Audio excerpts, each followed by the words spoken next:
Hey everyone, Tracy Taylor here from Taylor Made Transformations. Today I wanted to talk a little bit about starting new relationships and vulnerability and letting go of past hurts, that kind of thing. I have a lot of clients that when they come to me, they're in the middle of a divorce, they've just gotten divorced, they've had a bad breakup from a long-term relationship. Usually, those are the driving forces that you reach some kind of need to seek out a coach, psychologist, etc. And so what happens, what I first of all usually tell people is to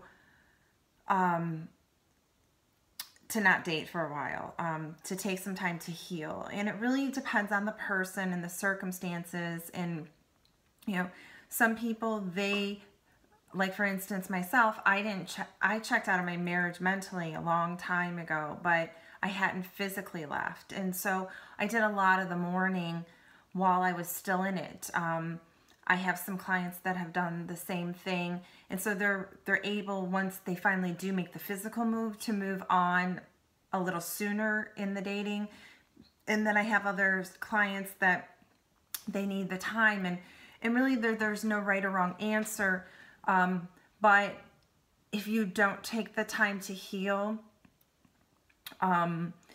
you will get hurt really bad, or you'll hurt somebody else really bad. And we don't heal ourselves by breaking other people either. So really, it's not good to be on the giving or the receiving end of that. So really do the responsible thing and make sure that that you're ready to move on, because it's not fair to do to somebody else. But anyway, so what I have found in my own personal experience and through my coaching experience is that people start to date, and then when they finally find someone that they have a connection and chemistry with, once you have that connection and chemistry, then the stakes are kind of higher, because you really like that person, and so you don't want to do anything to jeopardize it, and it's just so different than just kind of liking somebody. And what happens is then people put walls up. It's actually kind of crazy, because if you really don't like somebody, you don't have a wall up. But if you do like somebody, you do. It's kind of an oxymoron, but it's true. And so what happens is there's one or both people put up the wall from the past hurts, from past relationships, and then things start to the dynamic changes. That's when the problems begin, and that's when a lot of stuff fizzles out, especially if you're midlife and you've going through a divorce or been through a divorce, because those scars and those wounds run very deep, and dating relationships kind of fizzle out a little faster, because until you're willing to really let your guard down and be vulnerable and open up to somebody, you just don't have any measure for what true love is, because that is true love, friends. I mean, it just is. You have to be vulnerable. You have to be willing to get hurt. Again, unfortunately, no one wants to get hurt.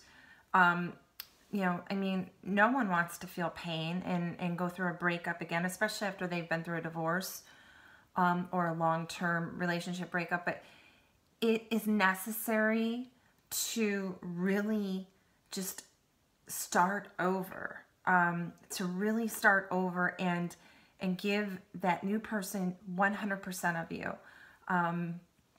Now, I'm not saying you do that right from the first date, obviously, but as time goes on and you're dating a little bit more and you really feel like you've made a connection with somebody, if you don't do that, things will fizzle out, because one or both parties will feel, or the other party will feel that is committed into giving it, and the other party will feel that it's not being reciprocated, and that hurts. That hurts somebody, and that exchange of energy is what really keeps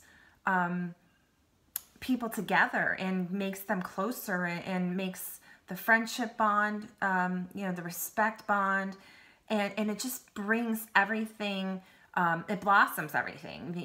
It makes the connection so deep and so wonderful. But if you really aren't committed to being vulnerable and open, you're not going to get that kind of love that you're looking for. And I know a lot of us that have gone through divorce, you know, we did so thinking that there has to be something better out there, and there is, but you have to be willing to put yourself on the line and find it, and give it to God, and know that if this isn't the person, you know, there's always a lesson to be learned, and usually it's a little bit of growth along the way, but you have to be willing to be vulnerable. And I wish there was a better way, but there really isn't. If you want to find the love that you want, that you have to be vulnerable. You cannot make somebody else pay for somebody else's mistakes. That's not fair. That person didn't hurt you yet.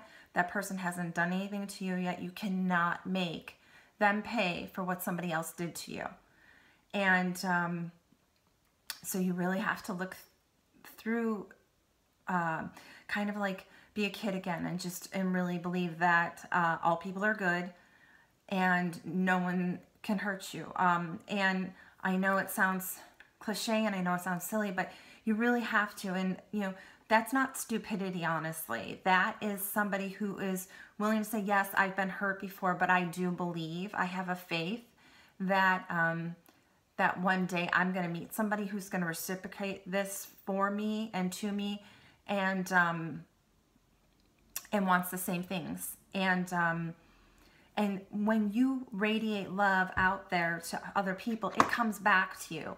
When you keep your heart frozen and cold because you've been hurt in the past, love's not going to come to you. You're going to get frozen and cold people who are just as broken as you. So this is why I'm saying you really need to take the time to heal, and then really get in a space of radiating love and caring and kindness, and believing that that's what's out there and ready and waiting for you. Because otherwise, you're gonna just attract